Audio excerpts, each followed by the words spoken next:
Ahí ya está grabando. Perfecto, entonces vamos a la segunda parte de la clase de hoy. Muy bien.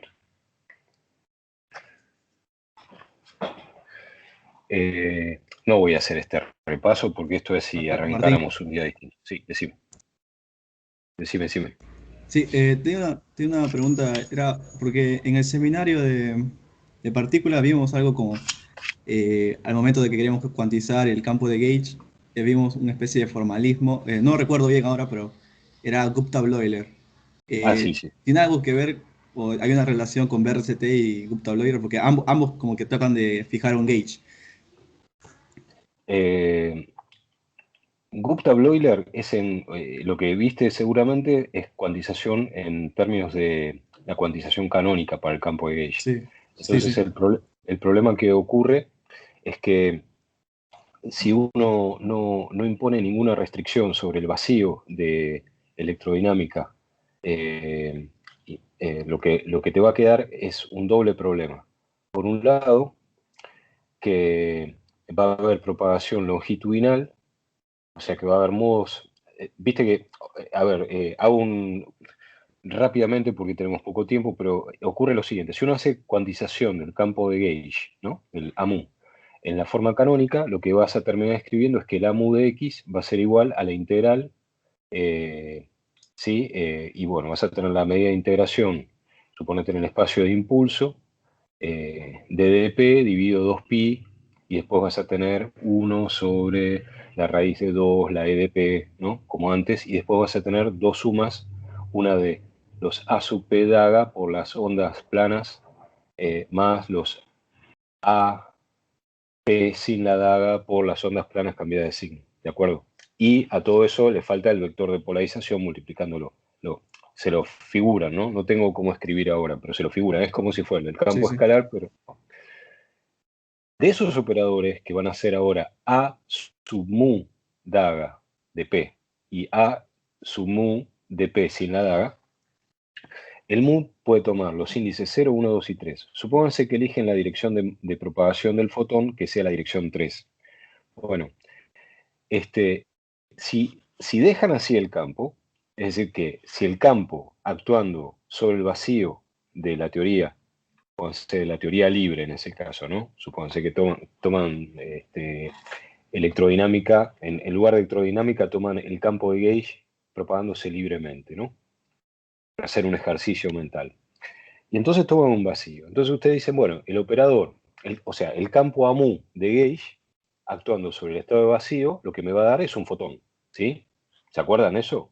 Eso sería como el campo phi actuando sobre el vacío, me va a dar un cuanto del campo phi que va a estar, digamos, con un impulso en la posición X. Y si ahora yo lo hago, le hago el bracket del P con el phi de X sobre el estado de vacío, lo que me va a dar es la onda plana. ¿Se acuerdan de eso? ¿Se acuerdan de la identificación de los modos del campo con las ondas planas? ¿Se acuerdan? Del principio de todo de las clases de teoría cuántica de campos. ¿Lo recuerdan? La identificación de cómo el operador de campo te genera una partícula, cómo aparecen los cuantos del campo. Alguien que me diga que sí o que no. Sí, o sea, me acuerdo para el campo escalar, Eso. phi de x con el aplicado sobre el vacío del campo libre, sí, actúa como si fuera un bra x, digamos. Exactamente, pero eso al final lo que te decía es que, bueno, sobre el vacío le actúas con el campo y te creó un modo del campo que se va a propagar, ¿no es cierto? Esa es la interpretación. Y el modo del campo era la partícula del campo escalar, ¿está bien? Eso era la interpretación, ¿de acuerdo? Sí. Bueno, ahora haces lo mismo, pero con un campo a sub mu de X. Entonces lo que se te va a propagar es el fotón, el que va a ser el cuanto del campo electromagnético. Fenómeno. Pero ahora fíjense qué propiedad aparece. Bueno, van a tener una componente, si dejamos que el A chica daga sub 3 actuando sobre el vacío actúe libremente, te crea un modo del campo electromagnético que va a ser longitudinal. ¿Por qué? Porque se propaga en la dirección del movimiento. Bueno, y eso nos arruina todo. Está re mal eso. Entonces, ¿qué pasa? Gupta y Bloiler se dieron cuenta que además de eso, aparece que cuando vos calculás la acción del operador de creación del modo A chiquita, daga, sub 0, actuando sobre el vacío, cuando vos le tomás el valor, el módulo de eso al cuadrado, lo que te da es una cantidad negativa, lo cual aparece como una probabilidad negativa. O sea, todo mal. Entonces, ¿qué pasa? ¿Y eso de dónde te sale? Te sale de que la métrica vos la elegiste como el eta mu con la componente menos, más. Pero si la hubieras elegido al revés, te hubiera aparecido también un menos de otro lado. O sea que hay algo que está mal ahí. Entonces, los Gupta y Bloiler se dieron cuenta que el problema de esos dos efectos espurios sale de haber elegido mal el vacío de la electrodinámica cuántica. Mal no quiere decir que uno lo eligió mal porque es un ignorante. No, es mal porque uno empieza con ese vacío te da esas dos inconsistencias, es decir, ese valor negativo del valor de expectación del A0 a 0. Cuando digo A0 son las componentes, ¿sí? Bueno, ya me entienden. Y esa propagación en la dirección longitudinal también te da distinta de 0. Entonces se les ocurrió decir, bueno, ¿qué pasa si uno cambia de vacío perturbativo de QED? ¿Eso qué quiere decir? Que eligen un nuevo vacío tal que la combinación del A sub 0 menos el A sub 3 de modos de creación aniquile el vacío. Y eso es lo que se llama la condición de Gupta-Bloiler, que habrán visto ustedes o quien cursó partículas, seminario de partículas. A eso te referís, ¿no es cierto? Bueno, esa condición Sí, justamente de Gupta-Bloiler es la que vos tenés que poner a mano en la cuantización canónica para que te dé consistente el campo del fotón. Consistentes en términos de esas dos cosas, del tema del A00 y del A sub 3 que no tenga, que no tenga, que no tenga una componente, ¿no? En la propagación de la dirección del movimiento.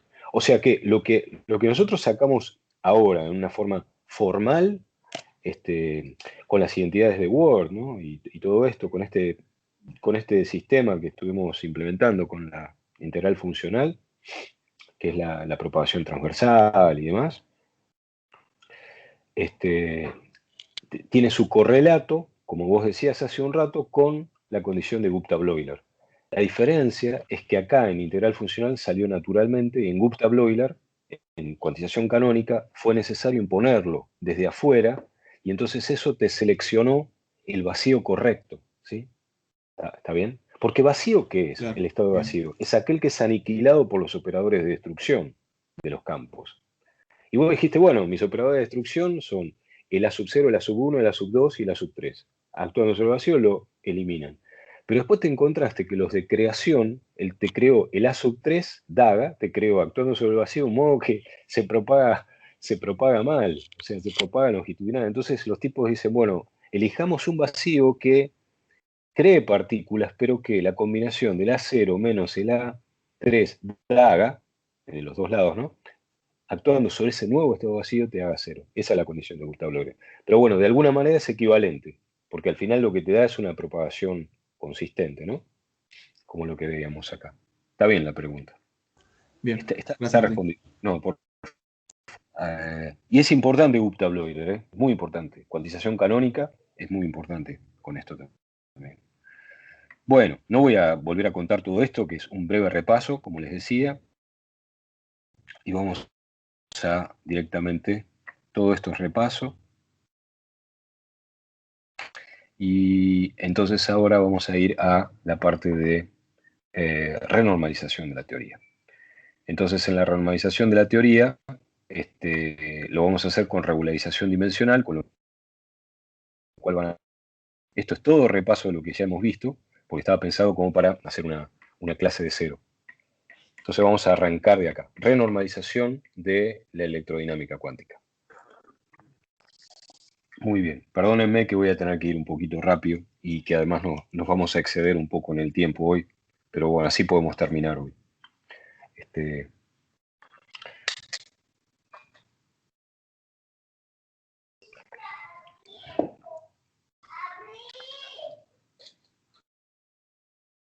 Bueno, entonces, como les decía, la primera corrección, o sea, la corrección a un loop para el propagador del fotón de electrodinámica cuántica es este diagrama de Feynman que está dibujado ahí. Vamos a establecer las convenciones para estudiar la regularización dimensional. Entonces, lo primero vamos a pasar a n dimensiones en el espacio-tiempo. Esta es la acción de QED con el fijado de gauge que ya habíamos dicho. Y entonces, ahora uno va a empezar a hacer el jueguito de la dimensión de masa de los campos. La dimensión de masa de los campos, ¿de acuerdo? Entonces, pasamos a un espacio de Minkowski de n dimensiones, como está escrito acá. N es d espacial más 1, como está escrito acá. Y ahora calculamos la dimensión de masa de los campos. Bueno, en realidad la dimensión que estoy expresando acá es dimensión de longitud, dimensión de escala de longitud. Si fuera dimensión de masa sería con un menos. Cada una de estas cosas estaría multiplicado por menos 1. Bueno, no les voy a hacer la descripción porque es obvia, ¿no? El campo de gauge, por ejemplo, tiene... esto, fíjense, esto es en un espacio-tiempo dimensión n. Entonces ustedes lo calculan y llegan a estas expresiones. Y fíjense que la carga del electrón, si estamos en n chiquito igual a 4, que es la dimensión de nuestro espacio-tiempo, es 4 dividido 2, 2, menos 2, 0. O sea, sería adimensional y entraríamos en lo que es la teoría renormalizable. ¿Sí? Entonces ahora lo que nosotros buscamos estudiar es, en esa acción con ese número de dimensiones general, donde n lo pusimos entero, pero n podría ser un número complejo y ser regularización analítica, o n podría ser algún número real, cercano a 4, pero no 4, y podría ser la regularización dimensional que ya estuvimos estudiando de Bolini y de Giambiaghi. De hecho, el paper original de Bolini y Giambiaghi del año 1972, que está escrito con dirección académica, Departamento de Física de la Universidad Nacional de La Plata, es el paper donde ellos estudian regularización dimensional para electrodinámica cuántica, justamente, que está publicado en una revista italiana llamada Nuevo Cimento, que quiere decir nuevo cimiento. Fue un paper muy, muy importante, lo pueden buscar en el archive. Y bueno, es muy importante. Imagino que todos ustedes, por cursar esta materia, miran el archive, ¿no es cierto? Miran el GEPTH, el GPH, pero el GEPTH, el GPH, y también miran lo que se llama el INSPIRES, ¿sí? El INSPIRES GEPTH.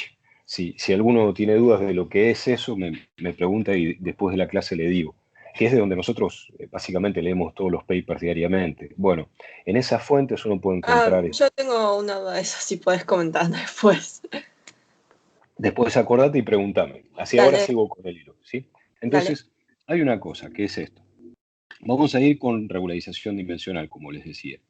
Entonces, QED es una teoría renormalizable que lo podemos ver a través de todo el análisis que habíamos hecho cuando estudiamos teorías renormalizables con el criterio de Weinberg, que se los dejo para que ustedes lo repasen, que ya lo hemos visto. Entonces, el punto es que aparecen un número finito, que son 3, y solo 3 divergencias primitivas, que son aquellas a las cuales se puede referir todo el resto de divergencias de la teoría. Cuando hablo de este tipo de divergencias, son divergencias ultravioleta primitivas, ¿sí? Bueno, van a haber también divergencias infrarrojas, que son debidas a que el fotón tiene masa cero, por lo tanto, no tenemos un regulador que sea un cutoff infrarrojo. Entonces, cuando uno mire la parte infrarroja, va a aparecer una divergencia infrarroja, que se va a poder fijar también de una manera muy específica. Nosotros vamos a estudiar el problema solamente desde el punto de vista ultravioleta en lo que va del curso. Después ustedes, de acuerdo al cálculo que hagan, quizás necesiten introducir un regulador infrarrojo también, y eso lo verán de alguna de las lecturas que hagan para preparar este tipo de diagramas. Entonces, en el final de este curso, lo que yo les voy a pedir es que ustedes elijan alguna de estas 3 divergencias primitivas y las calculen. Vamos a hacer hoy algunos de estos cálculos, pero ustedes elegirán la que más les guste. Entonces, el primero es, viene un fotón, se forma un par electrón-positrón y se recombina y se forma el fotón. Esto ocurre todo el tiempo. Este tipo de mecanismo se llama polarización del vacío. Básicamente es esto. Corrección radiativa a un loop. Fíjense que va E y E. O sea, esta corrección va como E al cuadrado. Esta corrección va como la constante de estructura fina. El segundo diagrama que estoy poniendo acá es, viene un electrón, emite un fotón y lo vuelve a absorber. Esta es una corrección radiativa a un loop del propagador del electrón y que se conoce como la corrección de autoenergía del electrón. Esto va a corregir la masa del electrón. El último es la corrección del vértice, ¿sí? A un loop. Y esto es súper importante porque de este tipo de cálculo, cuando se hizo el primer cálculo de esto, que lo hizo nada menos que Julian Schwinger, uno de los creadores de la electrodinámica cuántica, ganador del premio Nobel de física en el año 1965 junto con Feynman y Tomonaga.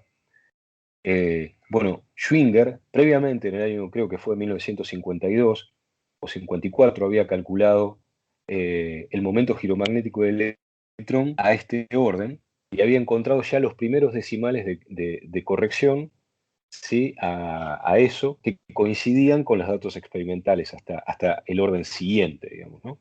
Lo cual se ha mostrado algo muy alentador. Y la construcción de eso, del momento giromagnético del electrón, pueden verlo del Peskin, por ejemplo, cómo se calcula el momento giromagnético del electrón. Se termina llevando adelante hasta más o menos hace unos 4 o 5 años atrás, hasta el 2016, donde hay unos cálculos espectaculares de este tipo de corrección al vértice. Fíjense que este es un vértice donde una de las patas fermiónicas emite un fotón y la otra lo absorbe. Y esto da un loop de corrección. Bueno, cuando ustedes lo que hacen es dibujar hasta 5 de estas líneas de fotón y que pueden recombinarse saliendo, por ejemplo, la escalerita, ¿no? Acá. O pueden, por ejemplo, sacan una de acá y la cruzan por arriba a la otra. Y sacan otra y la cruzan así. Bueno, las combinaciones que les da es alrededor de unos 30 y pico, creo que son, perdónenme, 70.000 diagramas, una cosa por el estilo. Eso se calcula, obviamente no se puede calcular a mano, sino que se hacen cálculos automáticos y se obtiene esa precisión tan espectacular de 1 en 10 a la 11 del momento giromagnético del electrón. Bueno, entonces esta es la corrección al vértice. Quiere decir que como la teoría es renormalizable, siguiendo el hilo de esta parte, que es la renormalizabilidad de QED, quiere decir que si uno hace correcciones perturbativas a órdenes más altos, poniendo más loops, lo que uno va a obtener es que todas esas correcciones se pueden reducir en última instancia al cálculo de estas 3 divergencias primitivas. Y de ahí entonces, que llamemos primitivas a estas 3, ¿no es cierto? Bueno, el sentido físico creo que está claro de esta transparencia. Bueno, vamos a calcular la primera. Entonces agarran la primera, dibujan el diagrama, le voy a sacar los propagadores externos que corresponden a fotones libres, y acá está indicado Camus, si ustedes quieren, y eso les va a aportar, fíjense, de este vértice va a aparecer, yo no les di explícitamente la regla de Feynman, espero que la haya anotado acá, en algún lado, pero la regla de Feynman dice que por cada vértice de electromagnetismo va menos I por la gamma mu por la carga del electrón. Entonces acá aparece una gamma mu por este primer vértice, una gamma nu por este segundo vértice, y después tenemos E cuadrado porque viene una vez y otra vez. Después aparece I por I, que viene menos 1, y como es un loop fermiónico, aparece un menos 1 además. Todos los loops fermiónicos llevan un menos 1 y los loops bosónicos llevan un más 1, y eso se debe al carácter grassmanniano de los fermiones, ¿sí? Los fermiones tienen esa propiedad de que anticonmutan. Eso quiero decir con el carácter grassmanniano. Bueno, luego tengo acá una integral. Este es L mal dibujado, o sea, sería L a la 4, que es el tetramomento circulante acá. Y después tengo, este es el que lleva el L, es uno de los fermiones, y el que lleva el K menos L es el fermión que tenemos arriba. Fíjense la divergencia ultravioleta como aparece, porque aparece L en el límite L muy grande, cuando el L es la escala dominante y la tomamos a infinito, el L acá abajo aparece al cuadrado y arriba aparece L a la cuarta. Entonces nos aparece L a la cuarta sobre L cuadrado, con lo cual es divergente ultravioleta. Ustedes hacen el mismo ejercicio con las otras, con los otros diagramas, utilizando simplemente el hecho de que tenemos las patas externas no las ponemos, los propagadores externos no los ponemos, y ponemos el vértice el propagador, en este caso del fotón, el propagador del fermión y el otro vértice. ¿Cómo lo ven? Bueno, veamos. Tengo otra vez la carga del electrón al cuadrado, porque acá tengo menos I gamma mu por E, que sería esta gamma mu en verde. Acá tengo menos I gamma nu, que la tengo acá, y entonces tengo menos I por menos I, me da menos, y acá no le puse explícitamente el signo de menos que va acá adelante. Si uno lo calcula, tiene un signo menos acá adelante. Y después tengo el propagador del fotón, que va como L al cuadrado, más I epsilon, el Feynman, y acá tengo el propagador del fermión, que va menos M más I por epsilon. Esto tiene una divergencia que es también, en este caso, una divergencia lineal. La primera era cuadrática. Y bueno, finalmente calculan el vértice, y esto es una divergencia logarítmica para el vértice, como lo pueden ver, que es 4 de arriba y 4 de abajo las potencias correspondientes. Entonces, la idea de todo esto es extraer la información relevante a partir de estos diagramas divergentes mediante la regularización de las integrales divergentes, ¿no? Como hicimos antes. Simplemente estoy repitiendo lo que está acá en las transparencias, no estoy diciendo ninguna cosa distinta.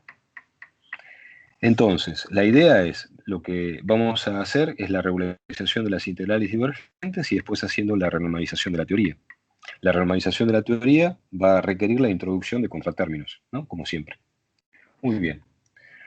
Entonces, vamos a la idea de la regularización dimensional. En realidad ya la contamos una vez muy detenidamente, así que podemos avanzar rápidamente. En 4 dimensiones tenemos la divergencia. Quiere decir que si achicamos la dimensión de integración, sustrayéndole alguna cierta cantidad positiva, pensamos que va a haber alguna chance de que la divergencia pueda ser controlada, la divergencia ultravioleta se pueda controlar. Bueno,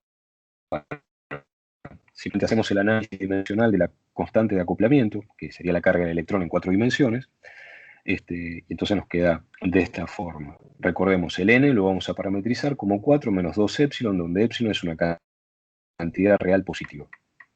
Ah, y una cosita, este epsilon, lamentablemente, yo acá puse epsilon también, pero sepan por favor distinguir que este epsilon es el epsilon del polo, distinto del epsilon de la parte del cálculo PRCT, y distinto del epsilon, perdón, este es el polo asociado al propagador, ¿no? Es el polo en el plano de energía compleja, cuando uno hace la cuenta, que es distinto del polo de epsilon que tenemos acá en la regularización dimensional, ¿no? Este es distinto. Yo tendría que haberlo llamado de otra manera. Disculpen la desprolijidad de esto. Entonces, la manera en que uno va a implementar la regularización dimensional es redefiniendo esta es la vieja carga del electrón, la que teníamos en la Lagrangiana original, y la vamos a parametrizar como una nueva constante, esta es distinta, la llamo E' o nueva, por mu a la 2 menos n dividido 2. Cuando ustedes hacen la cuentita del exponente, lo que tienen es mu a la epsilon, donde mu es la escala de energía de observación, que mu es una escala de energía. Entonces, si uno introduce este mu, ahora lo que cambia es lo siguiente. El vértice cambia de esta manera, el vértice. Sin embargo, los propagadores del fotón y de los fermiones libres no cambian, lo cual es muy afortunado también, ¿no? Bueno, ¿qué otras cosas cambian? Bueno, va a cambiar la dimensión del espacio-tiempo de esta forma, la dimensión del espacio en el momento de esta manera, el hecho de que ahora la contracción de las dos métricas, lo que nos va a dar es n en lugar de 4, y que por otro lado ahora en lugar de tener que la traza de la identidad es 4, la traza de identidad es n, y estas propiedades de las gamas, que ahora sí van a ser importantes porque recuerden que uno va a estar manejando gamas en todos los diagramas de interacción. Entonces va a haber una gama a tri-level, pero dos gamas al orden de un loop, etcétera, etcétera. Las trazas, que esto es lo que está acá, abajo, no van a cambiar a menos que contengan la gama 5. Y la gama 5 es la que depende de n. Y entonces notemos que el propagador del fermión Es trivial lo que estoy diciendo, ¿eh? Lo que digo es, esta forma de escribirlo, si ahora multiplico abajo y arriba por k/-m, arriba y abajo, eso mantiene la igualdad y lo que tenemos es, del numerador, la cuenta explícita es esta que tenemos acá, que utiliza el álgebra de Clifford, ¿no? Lo tenemos acá, esto es menos 2 multiplicando a la delta de Kronecker. Lo que nos permite hacer es, fíjense, escribir este propagador en esta forma. Esto es k/-m. Simplemente es eso.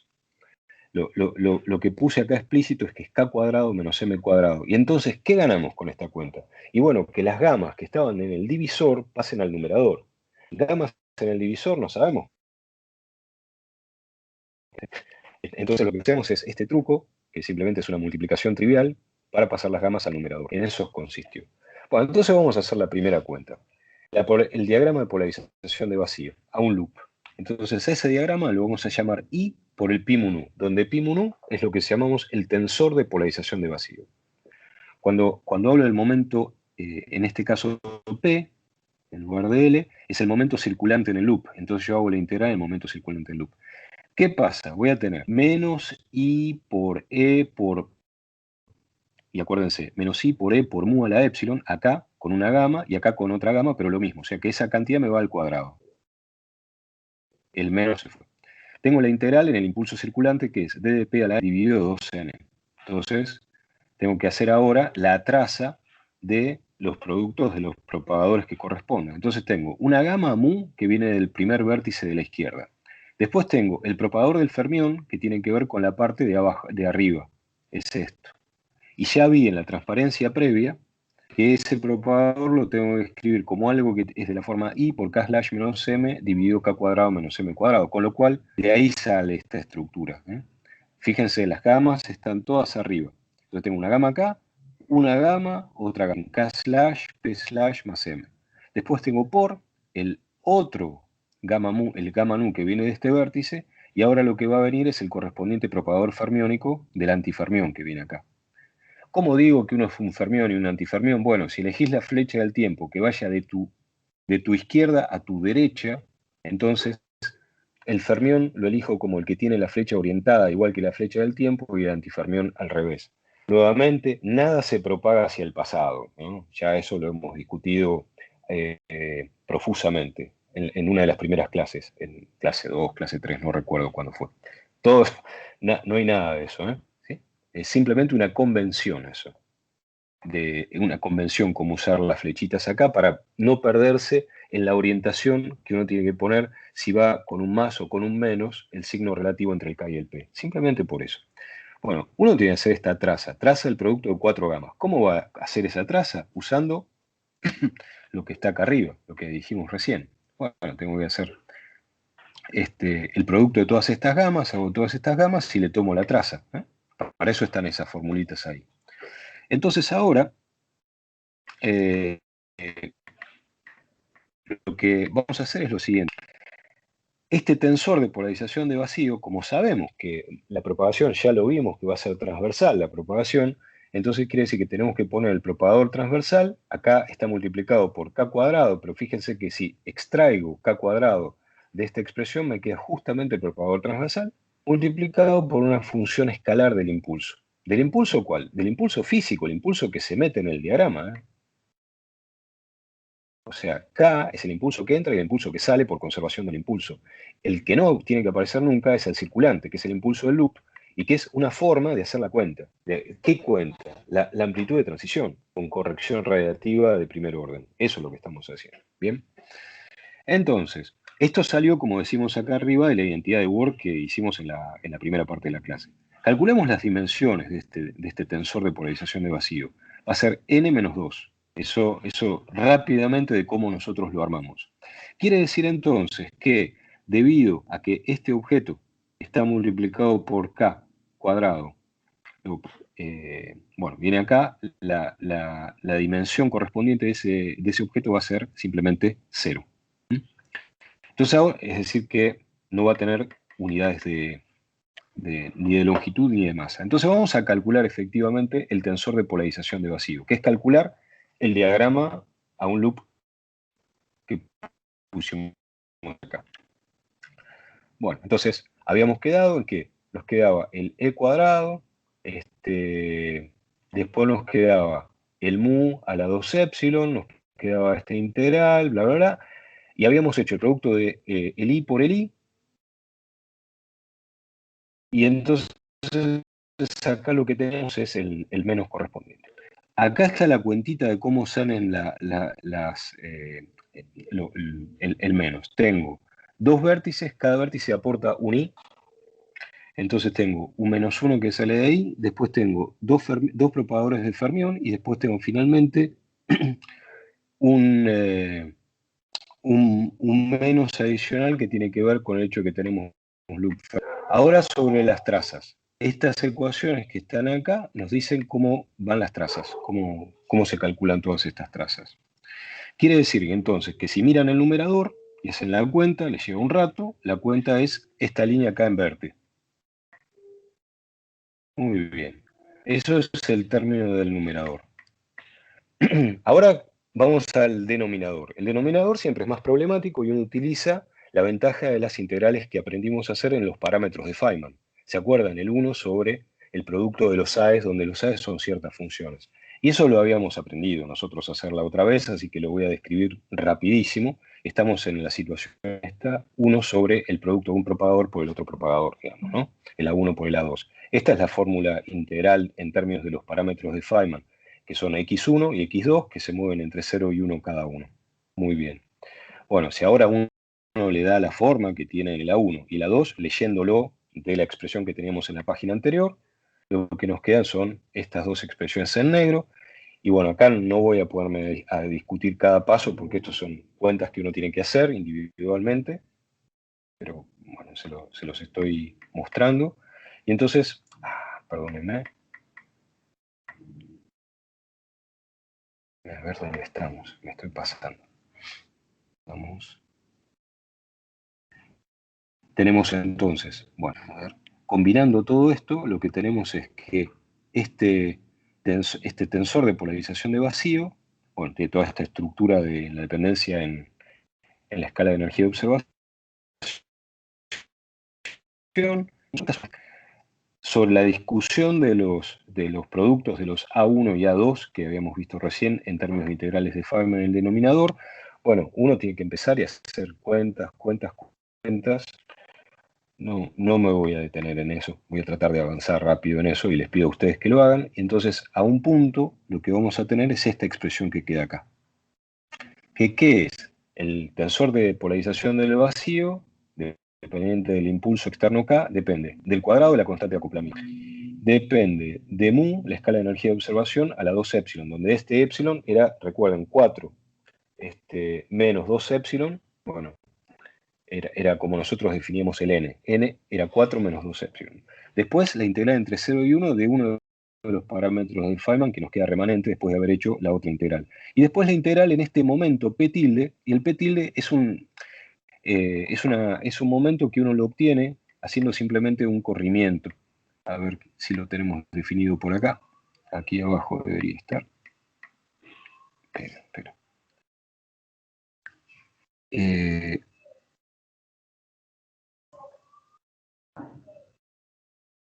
Acá abajo está.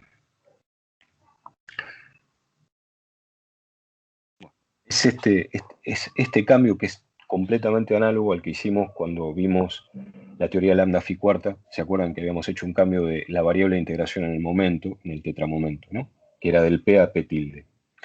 Bueno, la expresión que queda es esta que tenemos aquí. Entonces, bueno, eso se puede reducir en virtud de la definición del delta, que es esta cantidad que estamos teniendo acá. ¿Ven? La tenemos acá y acá. Entonces simplifica por lo menos al momento de tratar de entender qué estructura tiene la integral. Y finalmente, para poder hacer cada una de estas integrales individualmente, con los denominadores estos, lo que hacemos es, nos fijamos en la tabla de integrales, o en el matemática, en la tabla de integrales fundamentalmente, que estas integrales se pueden hacer en función de funciones gamma. Escribir en funciones gamma. Esto es una identidad, ¿no? O es el resultado de una integral. Y esta es la otra. Fíjense que hay una que no tiene L arriba, que no tiene P arriba, que es la que corresponde a esta. ¿Sí? Es esta parte dividido P cuadrado menos delta al cuadrado. Es esta cosa. Cuando al M le ponen 2, al N dejan como N, etc., sacan esta expresión que está acá. Esto es la gama de M menos N dividido 2, dividido la gama de M, y bueno, acá lo pueden ver todo. Y cuando tienen L cuadrado, P cuadrado de acá, y a ver, y nada más, porque toda esta expresión no tiene nada que tenga P dependiente arriba. Entonces ya tenemos todos los ingredientes y los usamos, y lo que uno obtiene es, después de hacer esa cuentita, es el producto. O sea, después de un rato de tiempo, uno hace la cuenta y le queda el producto de la gama de epsilon por algo que tiene esta estructura. Esto es un cálculo que es completamente similar, análogo al que hicimos para lambda phi cuarta, así que no hay un gran problema en llegar acá. No van a tener ningún problema si repiten esas cuentas. Entonces vamos a agarrar esto, que es justamente lo que tenemos que estudiar, y lo primero que vamos a hacer es expandir en Taylor la función gamma de epsilon, ¿sí? Con la gama de Euler, etcétera, etcétera. Y después, para la parte que tiene exponencial esta, vamos a usar que e a la a es la exponencial del logaritmo de a a la e. Y ahí vamos a usar exactamente los mismos trucos que antes. Tenemos el producto de las dos cantidades estas que tienen los polos, y haciéndolo, lo que sacamos es que la parte escalar del tensor, la función escalar del tensor energía, perdón, del tensor polarización de vacío, termina pudiendo escribirse como el límite cuando epsilon va a cero de la carga del electrón al cuadrado, ¿sí? Esto es 2 alfa electromagnética sobre pi, si uno lo reescribe, donde alfa electromagnética es la constante de estructura fina, ¿ven? O la constante hiperfina, constante de estructura hiperfina o constante de estructura fina, que es e cuadrado sobre 4pi en unidades naturales, y acá ven el epsilon, este es el polo. El resto de cosas son todas finitas. Y fíjense que como mu es la escala de energía de observación, que es arbitraria, esta cantidad es arbitraria, ¿no? Es finita pero arbitraria. Entonces acá lo que se ve es la divergencia que está apareciendo.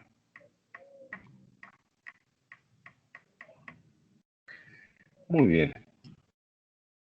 Entonces, ¿cómo procede uno? Va a tener que agregar un cierto contratérmino en el lagrangiano para eliminar esa divergencia. ¿Sí? Entonces, vamos a interpretar esto rápidamente. Esto que estamos calculando es lo que decíamos que es el diagrama de polarización del vacío al primer orden en alfa, en la constante de estructura fina. O sea que este diagrama se puede entender como la modificación de la estructura del protón debida a la presencia de un par virtual electrón-positrón. Y recuerden eso, presencia de un par virtual electrón-positrón. Quiere decir algo que se forma y se aniquila. Pero tiene una consecuencia, porque va a corregir algo, ¿sí? Lo que va a corregir es, bueno, como vemos, es la estructura del protón. Entonces, el resultado que uno va a obtener para el tensor de polarización de vacío a primer orden, o sea, al orden más bajo que podemos calcularlo, va a ser el k cuadrado por la función escalar esta, y acuérdense, eso tiene que ser transversal, ¿no? Esto lo habíamos visto, que el k cuadrado por el propagador transversal era la estructura tensorial en términos de índices de Lorentz que tiene este objeto que es un tensor de rango 2 en índices de Lorentz. Y el resto es una función escalar, que es la que acabamos de calcular. Entonces, bueno, esto es casi una repetición de lo que teníamos recién. Lo que es interesante, si uno lo mira, es que esto lo que nos da es una divergencia tipo logarítmico en la cuenta. ¿Sí? Bueno.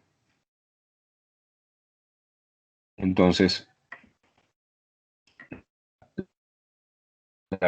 bien.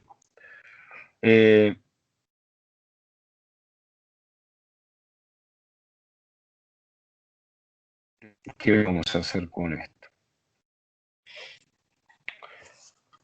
Supongamos entonces que nosotros tomamos el lagrangiano de electrodinámica cuántica con los términos de fijado de gauge correspondientes en n dimensiones.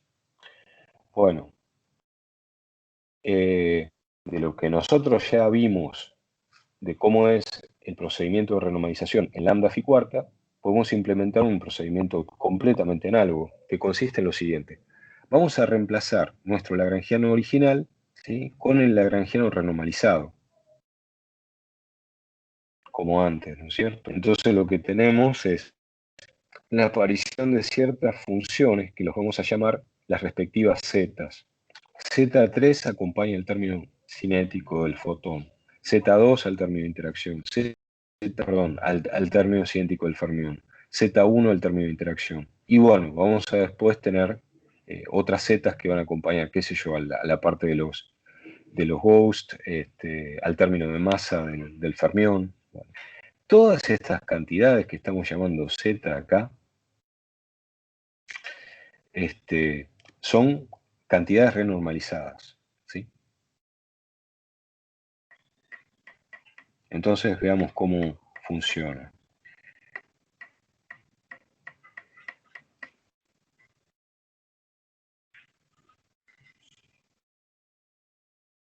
Cada una de esas zetas que están afectando a cada uno de los términos permite dar a todos los términos del lagrangiano, permiten dar una interpretación del efecto que ellas hacen. Por ejemplo, la Z2 renormaliza la función de onda del fermión. El cociente Z0 sobre Z2 renormaliza la masa. Esta es la masa renormalizada y esta es la masa que aparece en el lagrangiano originalmente, la que se llamaba la masa desnuda. ¿Sí? Por ejemplo, la que renormaliza la carga del electrón es el cociente Z1 sobre Z2. Antes era Z0 sobre Z2 la masa. Z1 sobre Z2 la carga del electrón. Z3 lo que hace es renormalizar la amplitud del campo. Bueno, todas estas cuentas intermedias que yo estoy poniendo acá es para mostrar cuál es el efecto de cada una de estas zetas, ¿sí? Simplemente es completamente análogo a lo que habíamos visto con bastante detalle en el caso de la teoría de lambda phi cuarta. Muy bien, entonces simplemente son cuentas intermedias perfectamente de seguir si tienen este apunte, así que... Entonces, hasta acá lo que nosotros hicimos fue multiplicar todos los términos en el lagrangiano original de electrodinámica cuántica por 6 zetas, que son funciones reales, y lo que hicimos fue después reinterpretar esos términos, cada uno de esos campos, en términos de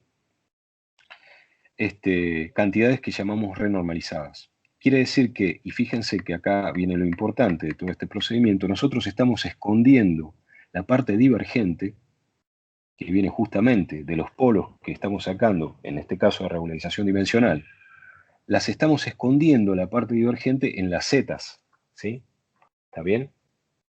Muy bien. Entonces, nuestro lagrangiano, en el cual estamos metiendo estas zetas, es un lagrangiano que contiene los polos, una vez que uno hizo la reescritura en términos de estos campos renormalizados. Es lo mismo que pasaba con el lambda phi cuarta. Entonces ahora, lo que es la estructura divergente que nos aparecía a nivel del cálculo de las funciones de Green, por ejemplo, en este caso, al orden un loop, nosotros vamos a poder eliminarla de ahí porque estamos redefiniendo nuestro lagrangiano agregando ciertos contratérminos que generan una nueva regla de Feynman, cada uno de ellos, la cual contiene una parte divergente con signo contrario a la parte divergente del diagrama de un loop correspondiente que estamos tratando de renormalizar, de tal manera que los polos, que aparecen del orden que sean, se compensan exactamente a ese orden, a nivel de la función de Green. Bueno, eso es al precio de que ahora el lagrangiano, que uno lo ve correctamente, pero resulta que tiene polos, ese lagrangiano, ¿no? Tiene polos en el sentido que tiene cantidades 1 sobre epsilon, que están escondidas dentro de los z, pero uno simplemente reescribe los zetas en función de esos epsilon y los ve directamente. Y bueno, obviamente que ese lagrangiano en 4 dimensiones tiene sentido cuando epsilon va a 0. Entonces ahí es donde se manifiesta la estructura divergente de los contratérminos que lo está agregando en el lagrangiano. ¿Está bien? Entonces, nuestra acción inicial, igual que antes, con lambda phi cuarta, es la que llamamos acción desnuda. Cuando nosotros le metemos a esa acción esos contratérminos y reescribimos lo que nos queda, los campos los llamamos renormalizados y la acción final la llamamos renormalizada. Hacemos exactamente lo mismo que hicimos antes. Bueno, y acá una cuestión importante, que en lambda phi cuarta no aparecía, que es, supongamos que nosotros no tenemos en cuenta el término de fijado de gauge. La pregunta es si al hacer este procedimiento de renormalización a un loop estamos rompiendo o no la invarianza de gauge. Eso es una pregunta importante. Bueno, a priori, si uno mira el lagrangiano, lo que parecería es que se rompe la invarianza de gauge. Sin embargo, nosotros no damos ninguna forma explícita para los z todavía. Lo que vamos a tener que demandar después es que la invarianza de gauge se mantenga, y la invarianza de gauge se va a mantener imponiendo identidades de Word. ¿Sí? Y esas invarianzas, estas identidades de Word, van a aparecer tanto si uno hace el procedimiento de integral funcional que nosotros implementamos y mostramos la invarianza ante transformaciones de tipo WRCT, tanto como si uno implementa el método de la cuantización canónica. O sea, van a aparecer identidades que en los dos casos son identidades de Word. Y ellas van a ser las que garanticen la invarianza ante transformaciones de gauge. ¿Sí?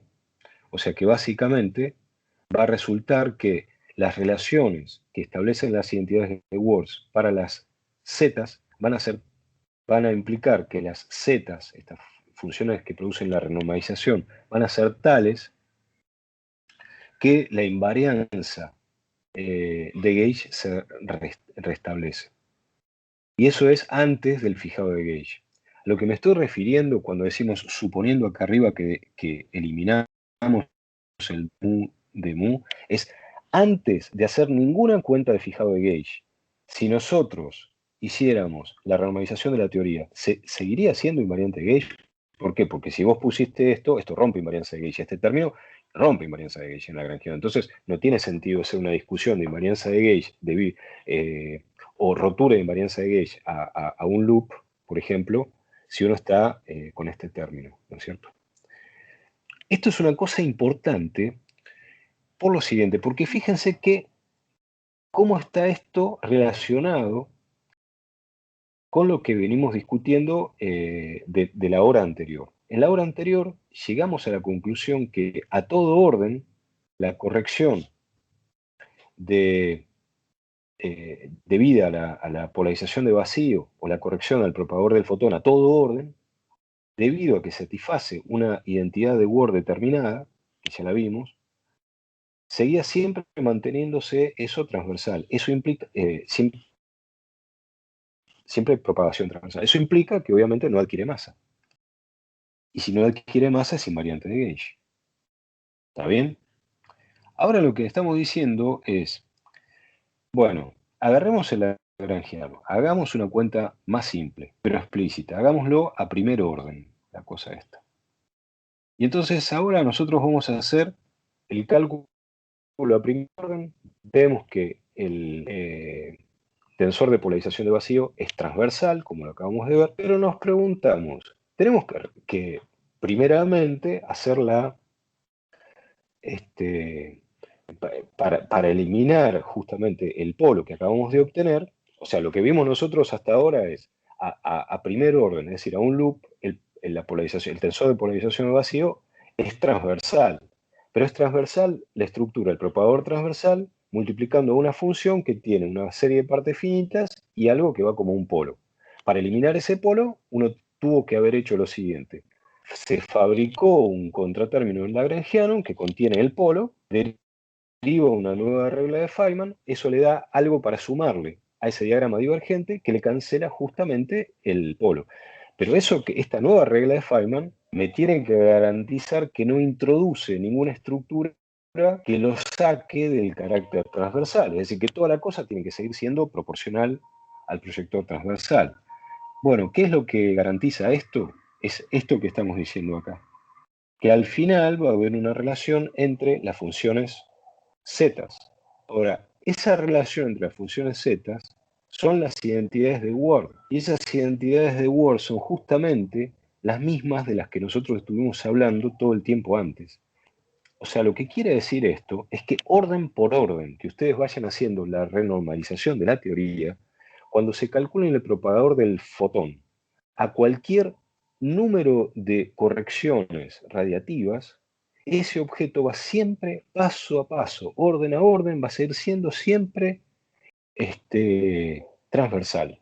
Eso es lo que estamos diciendo acá, dicho de otra manera, con otras palabras. Pero siempre es una cuestión recurrente, ¿no es cierto? Es muy importante esa cosa.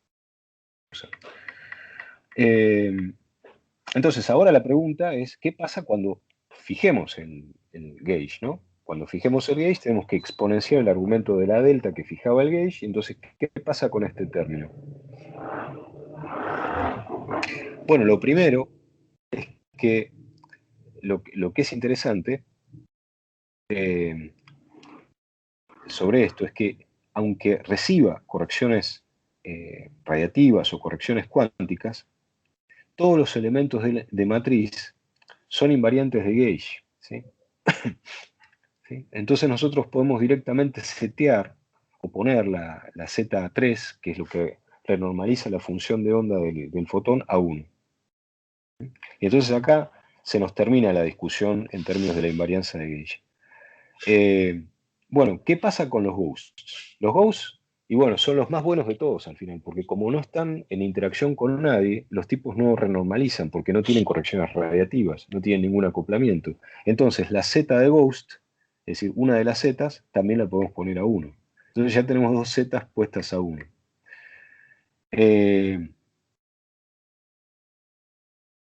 Muy bien, entonces un resultado importante que ya lo sabíamos, por ejemplo, para la identidad de Word asociada al propagador del fotón, es que la invarianza, en este caso más general, es esta afirmación, que la invarianza BRCT se preserva de la misma manera que se preserva la invarianza de gauge, a través del proceso de cuantización.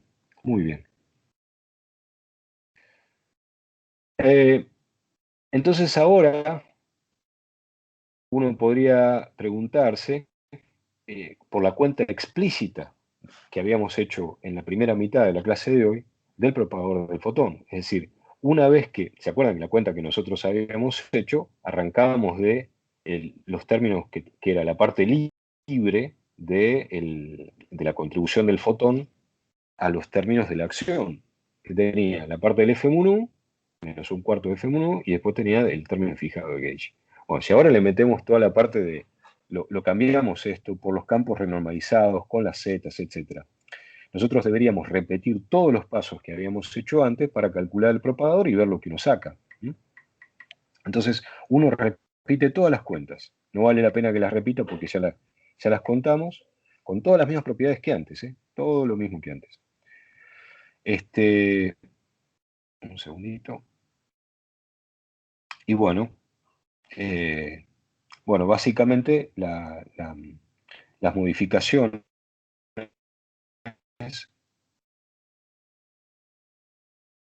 que vamos a tener son modificaciones que vienen de, por ejemplo, el operador Q queda modificado por la multiplicación de, por ejemplo, el Z3 que aparece. Acá aparece el Z3 y acá aparece el ZZ, que es el que está corrigiendo el término, el término que viene del fijado de gauge. Bueno. Esta parte vamos a omitirla porque tiene que ver con teorías de gauge no abelianas, ¿sí? Esta parte 10. Esto lo voy a omitir. Y voy a seguir con lo que estaba contando recién del propagador del fotón y cómo el propagador del fotón se modifica con la introducción de estos términos renormalizados. Entonces, bueno, de la cuenta que les mostraba recién, uno puede calcular el Q y después puede calcular de la misma manera que habíamos hecho antes, puede calcular el operador inverso, pero renormalizado, ¿no es cierto? En términos de los campos renormalizados. La forma que queda para el propagador del fotón, fíjense ahora, va a ser menos i dividido k cuadrado por z3, pero acá recuerden que es k cuadrado más i epsilon, donde me falta acá agregarle el polo para hacer la ilusión de polos en el plano de la energía compleja que uno hace cuando hace el cálculo del propagador de Feynman, ¿no es cierto? Simplemente no lo estoy poniendo ni acá ni acá, pero ustedes saben que va. Bueno, el resto es lo mismo, salvo que tenemos multiplicando las zetas, las funciones zetas. Y guarda que las funciones zetas no son inocuas, porque ellas tienen, como habíamos dicho antes, al polo en 1 sobre epsilon, ¿no? Entonces, supongamos que ahora definimos un propagador del fotón corregido, fíjense acá, a todo orden, correcciones a todo orden, pero de esta forma. Este no es el propagador completo, en un sentido. Este es el propagador que se llama el propagador que se obtiene de la resumación de Dyson. ¿Qué es lo que le falta? Y bueno, le falta, por ejemplo, un término donde de este fermión de arriba se emita un fotón que sea absorbido por el de abajo. ¿Sí? Ese tipo de cosas le faltan. ¿Por qué? Porque lo que hace Dyson es tomar una estructura, selecciona infinitos diagramas que tienen esta estructura y lo que él va a hacer es sumarlo como si fuera una serie geométrica. Eso es la resumación de Dyson. Y eso es lo que está condensado en estas líneas acá. Fíjense. Si ustedes agarran y dicen, bueno, tengo este propagador, es el propagador total.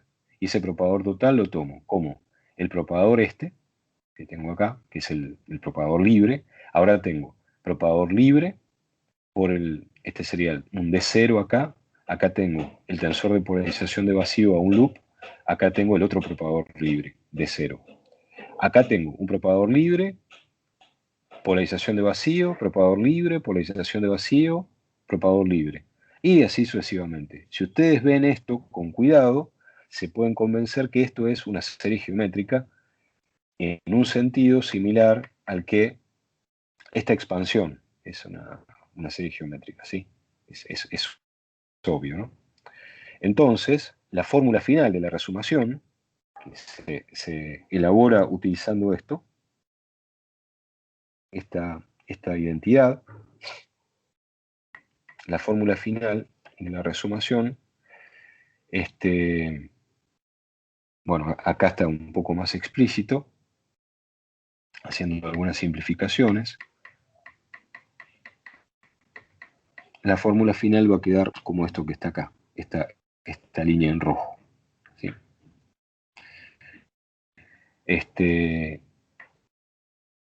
Y nuevamente, fíjense que va a pasar lo mismo que cuando sea igual a 0, vamos a tener el gauge de Landau y entonces todo se va a volver transversal. Por supuesto que un propagador de estos que estamos calculando, que sea on-shell, ¿no? Digamos que entre con un cierto impulso y salga con ese impulso, solamente puede ser transversal. Entonces ustedes se pueden preguntar, bueno, ¿y esto para qué me sirve? Y bueno, imagínense, por ejemplo, que tienen un fermión que va y otro fermión, ¿no? Que serían dos electrones. Y los dos electrones viajan paralelos y se intercambian un fotón. Entonces, supónganse que el fotón, ustedes lo quieren corregir con un loop, bien, ya saben, con 2 loops, con 3 loops, con 4 loops, con todos los loops estos que están en la resumación de Dyson. Pero, ¿cuál es la diferencia entre tener el propagador de on-shell que entra un cierto K, ¿no es cierto? Lo preparan en el estado del fotón con un cierto K, que saben que lo emitieron de un átomo determinado, después lo van a absorber en otro átomo. Entonces ya tienen el aparato preparado, el que lo prepara y emite, y el que lo recibe. Entonces ustedes saben, listo, se me conservó el impulso, y ese impulso tiene que estar más shell, en la capa de... ¿Eso cómo es?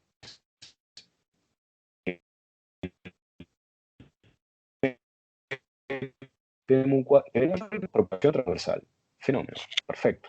En ese caso, no aparece este ZR. ZR es igual a 0. ¿Por qué? Porque es transversal. Pero porque Profe, se me escucho.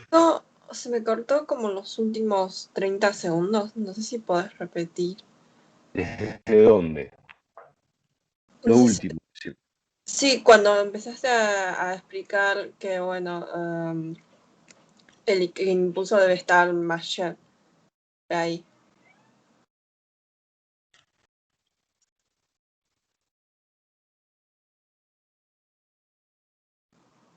¿Se escuchó? No sé.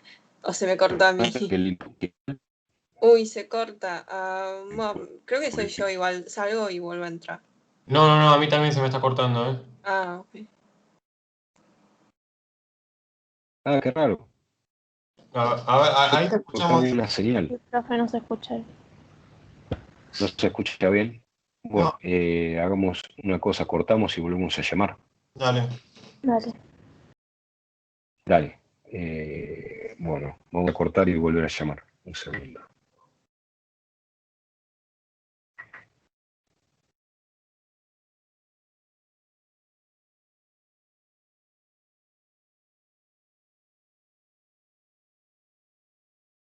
Hola. Hola. Sí, ahora se escucha bien. Y se mejor. ¿Está bien? ¿Todos se escuchan bien? ¿Sí? Sí, ahora sí. Sí, Sí. sí. Entonces será un problema de acá. Muy bien. Entonces, ¿cómo hago ahora? Tenían que hacer esto así. Pensar, hice algo mal. Ah, ahí está, ahí está. ¿Se ve ahora? ¿Sí? ¿Saben lo que voy a hacer? Voy a apagar mi cámara porque por ahí eso, sí, por ahí eso está sacando un poquito de banda. Vamos a hacerlo. Un segundo, ¿eh? ¿Listo? Si se escucha mal, por favor me avisen. Y ahora no sé dónde tengo esto. Acá está. Entonces, ¿dónde sería que tengo que volver a repetir? Si me orientan un poquito.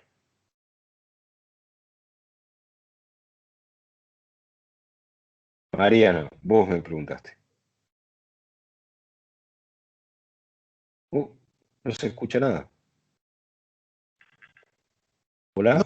ahora sí, sí, te escuchamos a vos. No, no se escucha a Mario, no sé por qué. Pero. ¿No me pueden decir dónde más o menos estaba que habría que repetir? Creo que estabas diciendo lo de la restricción de que tenía que estar on shell por ahí y ahí se cortó.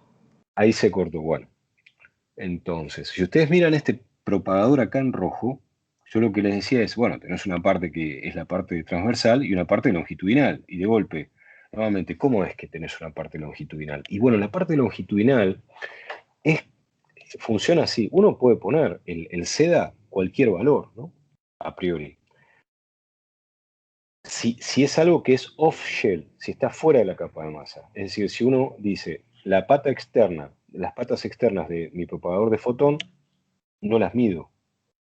Eso es off-shell. Es decir, si están solamente conectando a dos fermiones, ¿sí? Supónganse que conectan, tengo un electrón que va para arriba y otro electrón que va para arriba y se intercambian un fotón en horizontal en el diagrama, ¿no? En ese caso puedo estar utilizando este propagador que tiene la parte transversal y la parte longitudinal. Pero en el caso en que yo digo, bueno, emito un fotón y ahora absorbo el fotón con algún mecanismo, pero en el cual no sea un fotón virtual el que está intercambiando, ¿sí? Sino que lo que tenemos es un fotón en la capa de masa y bueno, obviamente no puedo tener propagación longitudinal. A eso me refiero. Espero que se entienda. Si no se entiende, me lo preguntan. ¿Estamos? No, sí, ahora se entendió, ahora se entendió. Se entendió, ok.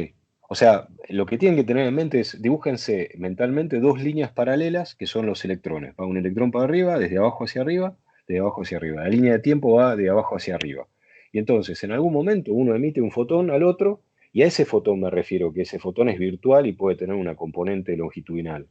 Puede tenerla o no, porque como vos definas la propagación de ese fotón virtual, es arbitrario, porque es un fotón virtual, ¿eh? El punto es que cuando tengas un fotón en el cual vos preparaste el fotón como estado inicial y el fotón después lo absorbiste, bueno, el tipo tuvo que, como es un fotón real, con todas sus correcciones radiativas, tiene que haber sido transversal la propagación, ¿de acuerdo? Bien, entonces, ahora este, lo que lo que está mostrando este cuadro azul acá, escrito en azul, es simplemente que tenemos una estructura de polo y después tenemos, esta es la gama de Euler, y después tenemos la integral en los parámetros de Feynman, y acá tenemos el logaritmo, como siempre. Esta es la masa asociada al electrón y positrón, y acá tenemos la escala mu de energía, con el logaritmo. Entonces ahí vemos que, bueno, básicamente aparece la arbitrariedad, ¿no? En la presencia de la escala mu. Bueno, otra de las cosas importantes que quiero mencionar es esta. Si ustedes se fijan, este k cuadrado dividiendo acá, que es en el propagador de Feynman es k cuadrado más i epsilon, porque es la ilusión de los polos, justamente como no tenemos masa, aparece el efecto que les contaba hace un rato. Cuando k cuadrado es igual a 0, aparece un polo infrarrojo, debido a que la masa del fotón es 0. Entonces, básicamente la masa del fotón, habíamos visto que sigue manteniendo 0 aún después de la renormalización.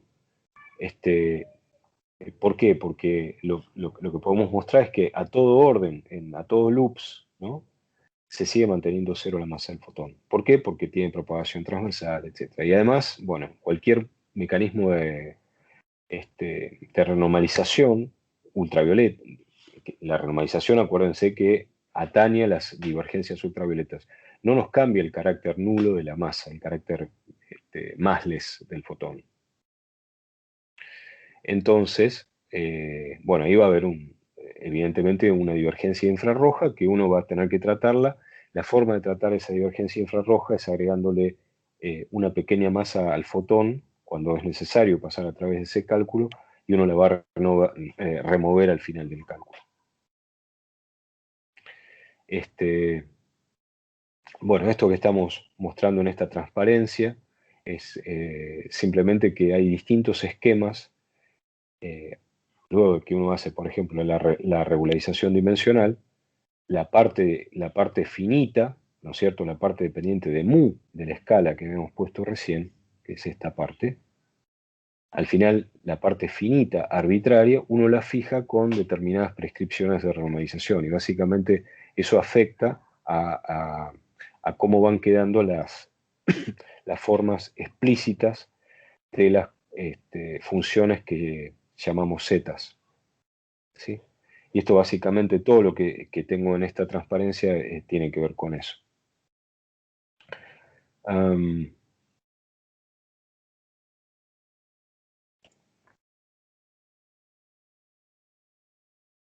Bueno, vamos a hablar de la autoenergía del electrón ahora y de la función de vértice, de cómo se corrigen, ¿sí? Entonces, vamos a considerar primero el lagrangiano de electrodinámica cuántica con el z igual a 1, con todos los z igual a 1, lo cual implica que es el que llamamos el lagrangiano desnudo, el inicial. Entonces, vamos a volver a ver el tema de la renormalización. Entonces tenemos la corrección al vértice, que la vamos a llamar, la corrección al vértice, que la vamos a llamar esta gamma tilde, que de lo contrario era la gama muy chiquita si no teníamos la corrección. Y por otro lado, la autoenergía del electrón, que es esta sigma que tenemos aquí. Muy bien. Entonces, bueno, esto que se muestra acá es, fíjense, esto es el propagador. Acá estamos en términos de la autoenergía, que es esto que está acá. Si uno quiere hacer la corrección al propagador del fermión, que sería, tengo una línea horizontal acá, más la corrección esta. Entonces la línea horizontal sería el S sub F0, y después tengo la propagación de, tengo el fermión libre, la corrección a un loop, y después tengo otra parte, que sería este SF. Este SF, en realidad no lo pongo SF0 porque voy a asumir que va a contener todo el resto de correcciones que van a tener esta estructura y que van a ser a todos los loops que yo quiera, ¿sí? De la misma manera que habíamos visto la resumación para la autoenergía del perdón, para la polarización del vacío. Queda un loop atrás del otro. Es como un tren de loops. Bueno, si uno repite ese tipo de mecanismo, va a obtener algo similar a la resumación de Dyson. Y bueno, la discusión va a ir en términos totalmente similares, ¿no es cierto? Esto que yo estoy poniendo acá es una repetición de lo de la identidad de Word, que habíamos calculado en la primera parte de la clase, y eso para enfatizar que hay una relación originalmente entre justamente el propagador del fotón libre el propagador del fotón y el propagador del ghost, y que esa relación terminaba dándonos la transversalidad del propagador del fotón con todas las correcciones radiativas a un número arbitrario de loops, y que eso lo sacamos de una identidad de Word. Supongamos que ahora nuestra identidad de Word la cambiamos y en lugar de ser el eta con el AMU, sea el eta con dos fermiones. Bueno, uno hace lo mismo, le aplica las BRCT, hace el mismo mecanismo y lo que termina encontrando es una relación entre la función gamma grande del vértice y el propagador del fermión con las correcciones radiativas, ¿no es cierto? La función de 2 puntos del fermión. Bueno,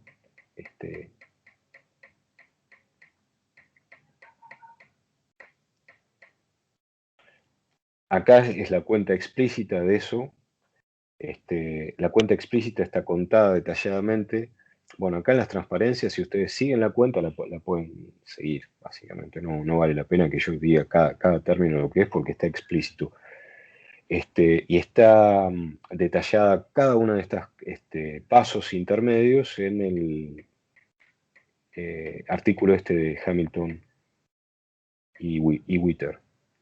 Pero lo que es interesante de destacar es la relación final que hay ahora, que aparece como que la función de vértice, ¿sí? Que es esta función de vértice, está relacionada con las correcciones de los propagadores fermiónicos. O sea que básicamente aparece esa identidad de Word nos dice eso. O sea, ¿para qué sirve todo esto? Bueno, la expresión final que uno saca tiene que ver con la función gamma de corrección del vértice, está relacionada con las correcciones, estos son las inversas de los propagadores de los fermiones. ¿Sí? Esa es la relación que aparece. Entonces, vamos a ver hacia dónde vamos, que quiero llegar a decir algunas cosas más. Esto lo que va a terminar corrigiendo, como ustedes pueden ver acá, fíjense, es la corrección a la inversa del propagador del fermión. Y como la inversa del propagador del fermión tiene el P/ menos la masa, la corrección se agrega acá. Eso quiere decir que lo que va a aparecer es una corrección a la masa del fermión, la corrección a la masa del electrón o la masa la masa del positrón, digamos. Finalmente, cuando uno estudie el diagrama de un loop, que acá está descrito explícitamente, ¿no es cierto? Y se los dejo como problema para ustedes para calcular este loop del vértice, la función gamma va a tener esta estructura, ¿sí? Entonces lo que vamos a tener es un polo simple también y bueno. Lo que va a corregir eso es la carga del electrón. Este otro, que es la corrección a la propagación del fermión, nos corrige la masa. ¿Sí? Queda corregido en términos generales así. Acá tienen los dos polos, son de primer orden.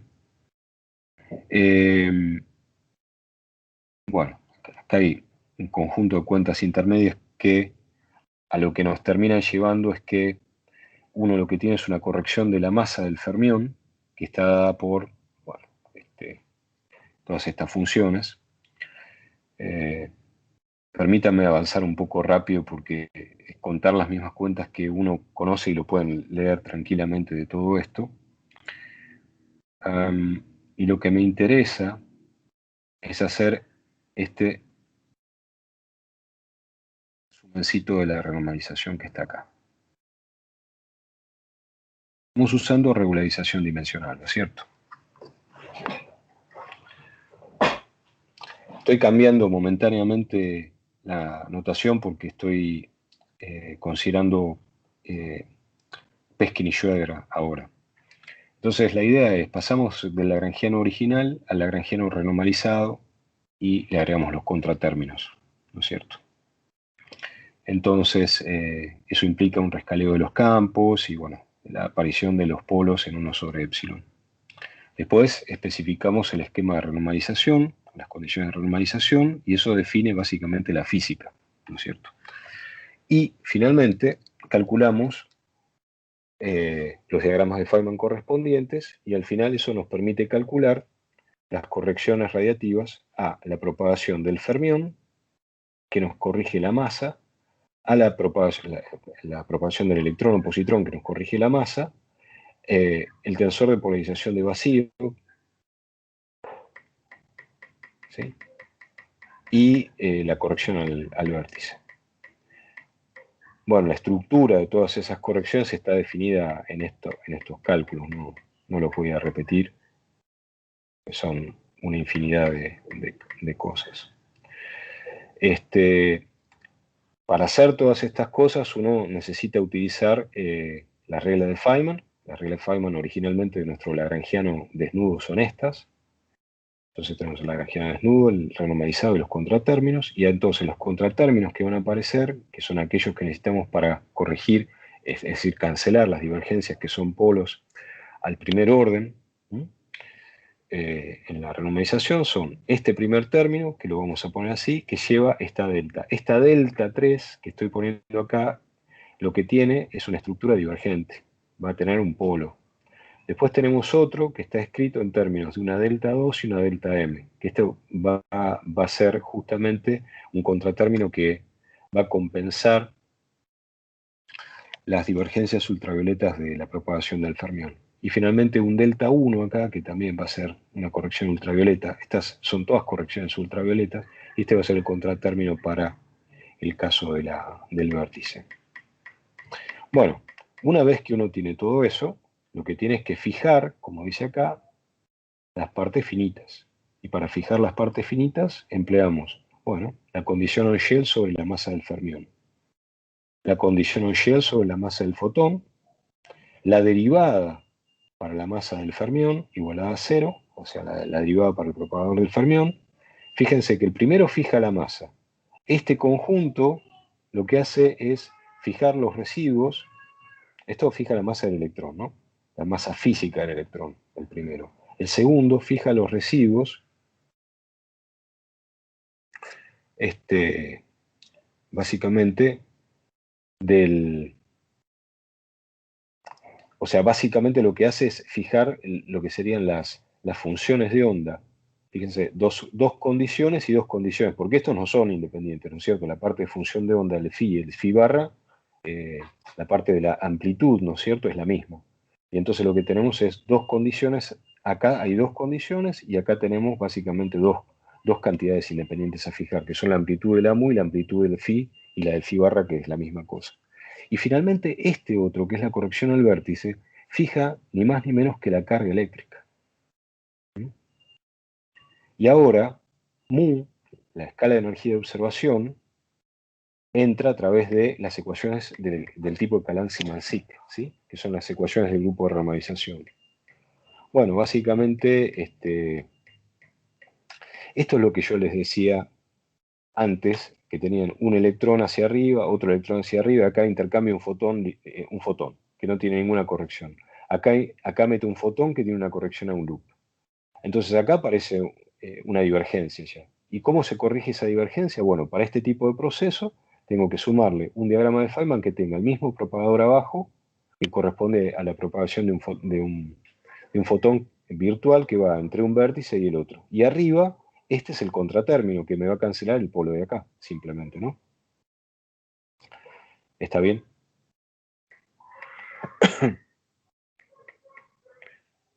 Cuidado.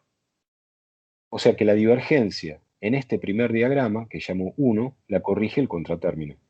Este es el tipo de mecanismo que uno está pensando hasta ahora. ¿Está bien? Estos son mecanismos totalmente similares a los que uno aprendió en lambda phi cuarta, por ejemplo, hasta ahora.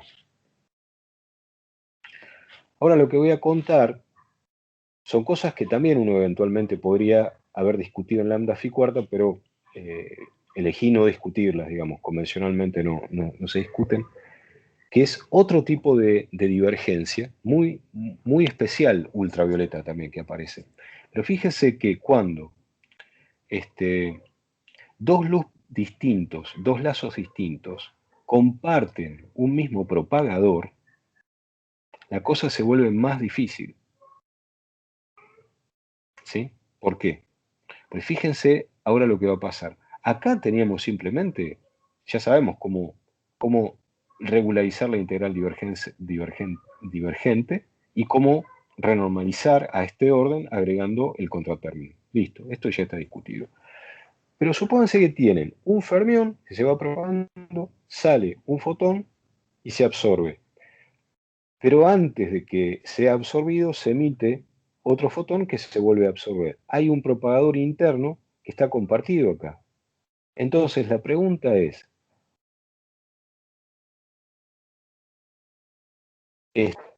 ¿cómo? Fíjense, quizás se vea más fácil. O sea, cuando ustedes tratan de mover este vértice que estoy observando acá, ¿no? Que es el de la línea roja horizontal, el que está más a la derecha. Yo intento llevarlo más a la izquierda, porque el proceso de integración en P implica que en el espacio de configuración, uno lo que está recorriendo son todas las posibles inserciones de ese vértice. Recuerden eso, ¿no es cierto? Que hacer la integral de Fourier en el tetraimpulso es como explorar distintos tamaños, de alguna manera, de ese loop. Y eso implica que en el espacio de configuración yo puedo moverme en todas las posiciones posibles. Entonces llega un momento en que se van a casi tocar estas cosas. Pero eso no se puede tocar, ¿no es cierto? Porque no tenemos un vértice cuártico. Entonces ahí aparece una suerte de problema, ¿sí? Que es distinto del problema que aparece en este tipo de divergencias. Se dan cuenta, ¿no? Parece una cuestión que es, bueno, ¿y yo cómo hago para llevar este vértice de la derecha, todo lo que tengo que llevarlo hasta acá para ver la estructura divergente de la corrección radiativa? Y esto, fíjense, que es un tipo de divergencia que uno esperaría que aparezca, ¿no es cierto? ¿Qué pasa en algo, digamos, equivalente, pero en el cual tengo la polarización de vacío? Ahora emite un fotón interno que va de un fotón virtual que va del fermión que está arriba hacia el fermión que está abajo, ¿no? En este diagrama. Fíjense, ahora esta línea yo la puedo tranquilamente llevar todo lo que quiera hacia la derecha, ¿sí? Y al final lo que vamos a tener es un loop, y acá tenemos otro loop, pero hay un loop adentro de otro loop, y es una cosa muy, muy distinto a cuando nosotros tenemos los loops separados, ¿no? Que vienen uno atrás del otro como si fuera un tren. ¿Por qué?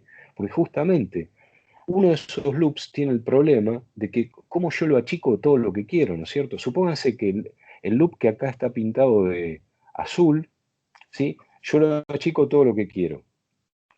El otro se achica también con él, ¿no es cierto? O sea, estamos teniendo un efecto doble ahí de divergencia.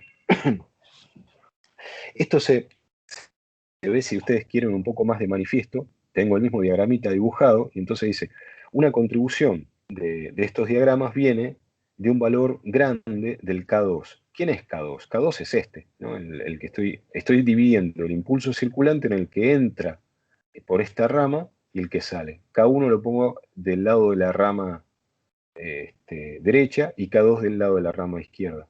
Entonces, si el K2 fuera grande, lo que quiere decir es que, visto en el espacio de configuración, esta línea que dibujo como K2 la tengo que dibujar chiquita. Entonces se me contrae la cosa de esta manera, ¿sí?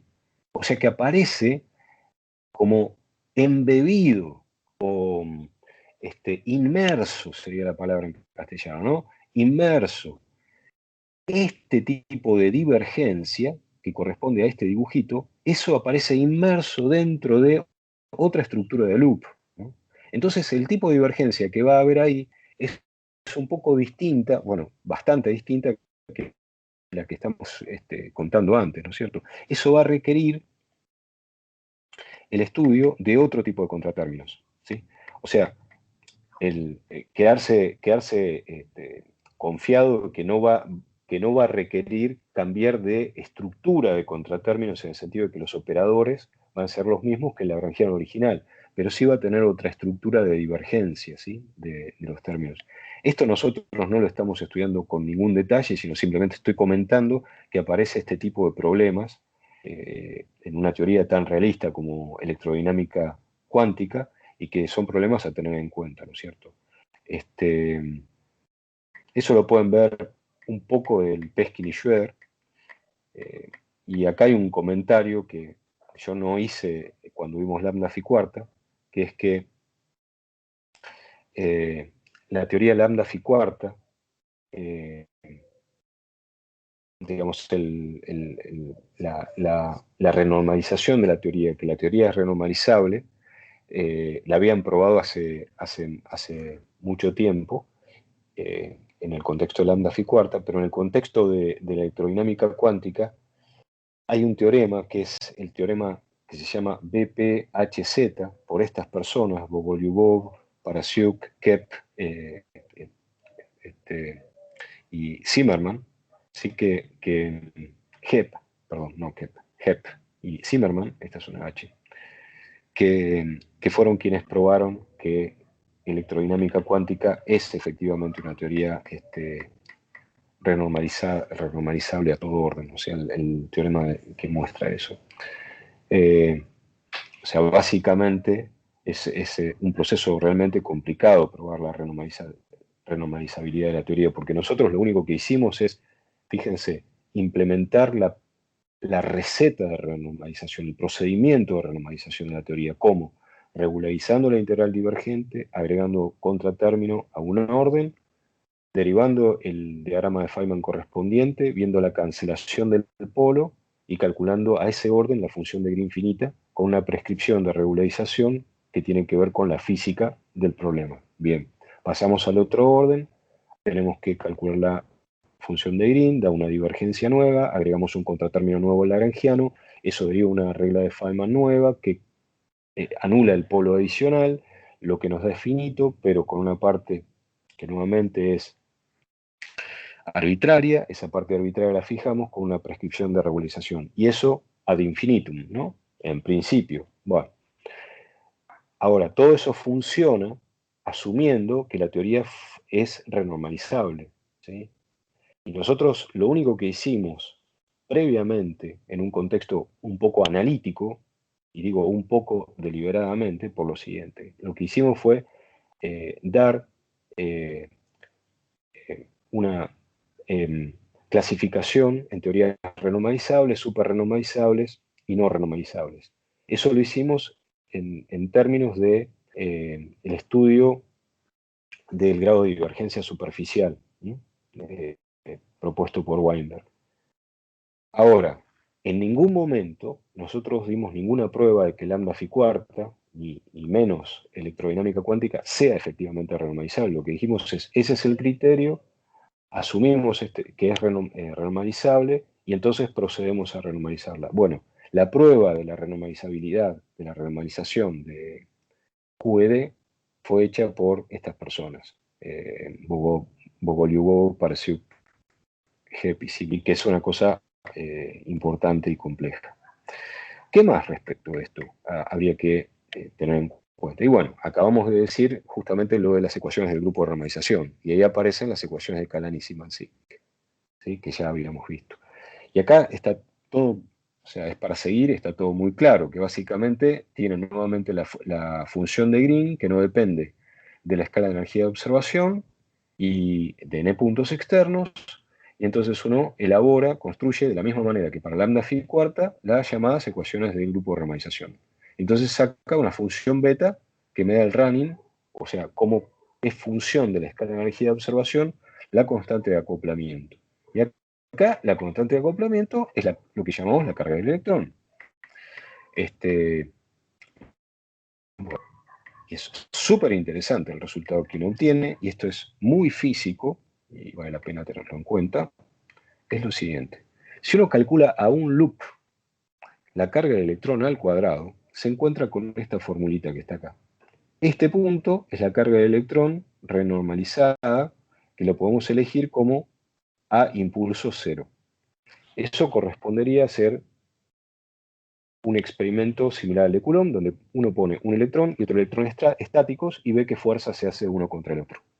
Ahora, a medida que uno los ponga a moverse uno en contra del otro, lo que va a ocurrir es que esta fórmula, si nosotros identificamos el momento externo del electrón con Q, de tal manera que Q cuadrado es el momento del centro de masa de ese, enfrentamos dos electrones moviéndose uno contra el otro directamente, head on, digamos, ¿no? Cabeza a cabeza, pero uno contra el otro.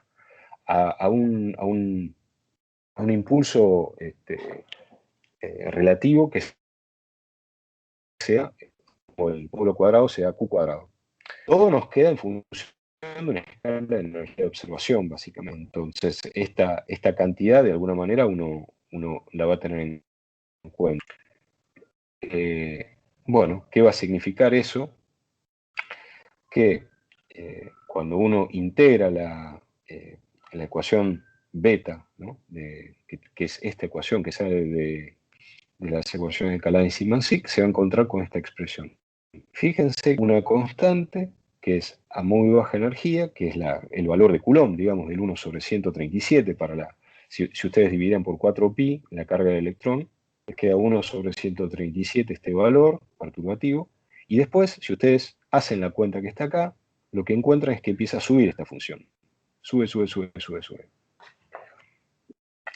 Va a haber un valor del Q cuadrado, para el cual lo que van a encontrarse es lo que se llama el polo de Landau. El polo de Landau lo que indica es que se vuelve divergente y totalmente no perturbativo el cálculo. Y esto va a estar, si ustedes lo calculan, ese valor es enormemente grande, es una energía inalcanzable. Entonces, bueno, mucha gente lo que dice es que como la teoría esta tiene un polo de Landau, entonces tiene un problema muy serio y bueno, hay toda una discusión si ustedes miran en la Wikipedia y demás. Bueno, lo cierto y lo concreto es que ese polo de Landau es inalcanzable, ¿sí? La segunda observación es que esto aparece porque uno está haciendo acá un cálculo a un loop. Si lo hace a dos loops, esto adquiere otra corrección y así sucesivamente, de tal manera que eso realmente no es un problema, y menos para las escalas de energía a las cuales uno puede calcular y puede medir estas cosas.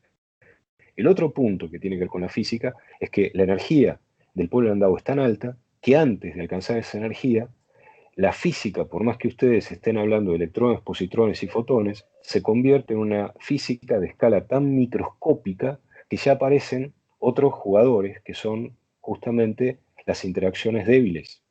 Las interacciones débiles, como quizás ustedes estén familiarizados si hicieron algún curso de los de la UBA o de La Plata,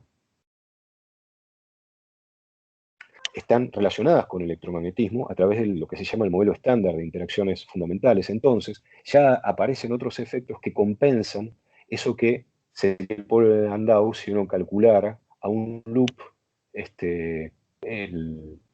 justamente la corrección a la carga del electrón debida a QED solamente. Entonces, ya hay un conjunto de factores que nos protegen de este problema eventual del polo de Landau. Así que si alguien alguna vez les dice que la teoría no sirve porque tiene un polo de Landau, bueno, está pensando los términos, está pensando la física en términos equivocados, básicamente. Para que se den una idea, uno le puede poner valores, a ver en qué orden aparece el polo de Landau. Ustedes fíjense que el polo aparece cuando el denominador se hace cero. Supónganse que eligen, por ejemplo, que no sé, que el electrón esto sería Q cuadrado igual a M cuadrado, ¿no es cierto?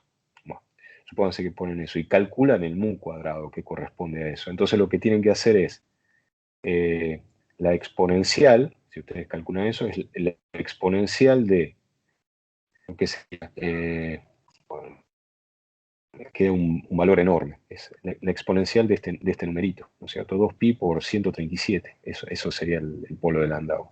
Una cosa enorme. Entonces, ¿cuándo aparecería el polo de Landau? A una escala de energía, digamos acá. Esto sería mu, en realidad.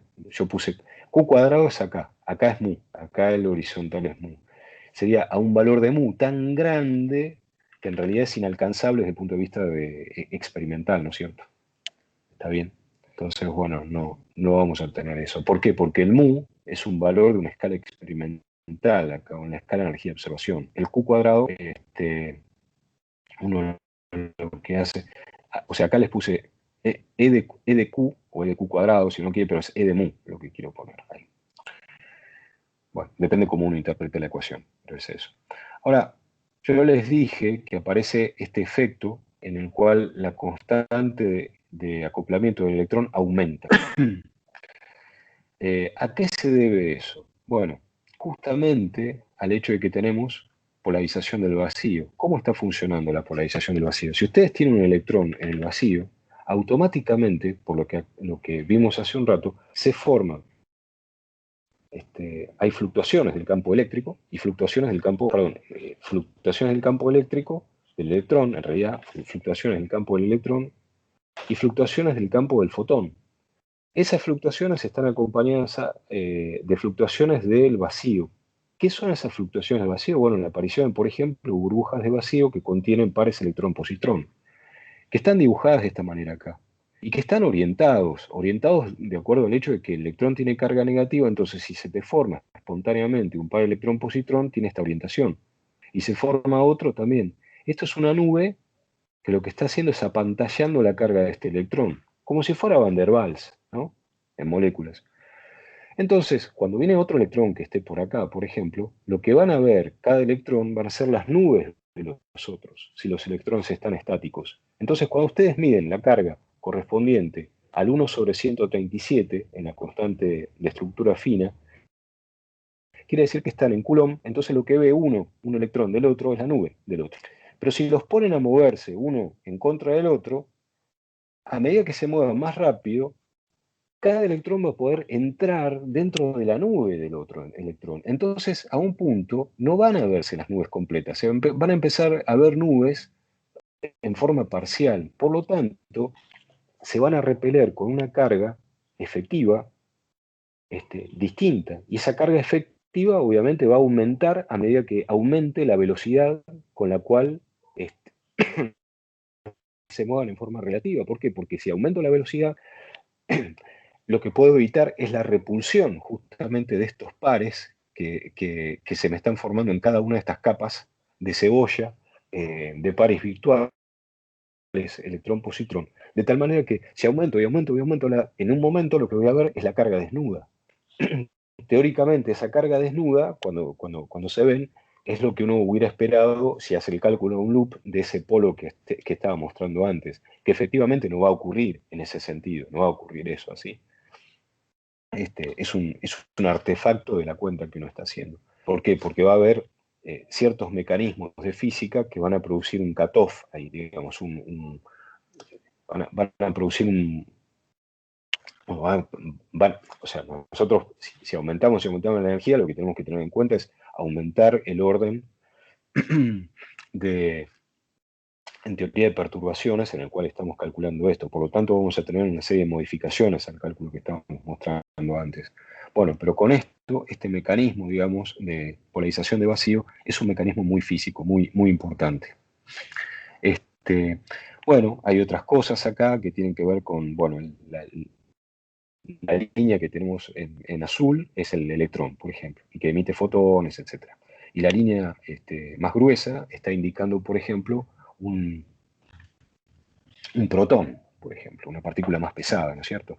Entonces ahí tenemos, no sé, típicamente otro tipo de dinámica. Esa parte no la voy a discutir. También hay otra parte que es los experimentos de Bremsstrahlung, que tienen, la forma de calcularlo es esto, o sea, lo que tienen es una emisión de fotones a partir de las partículas cargadas, ¿no es cierto? Y eso produce de alguna manera un frenado de esas partículas y vamos a ver.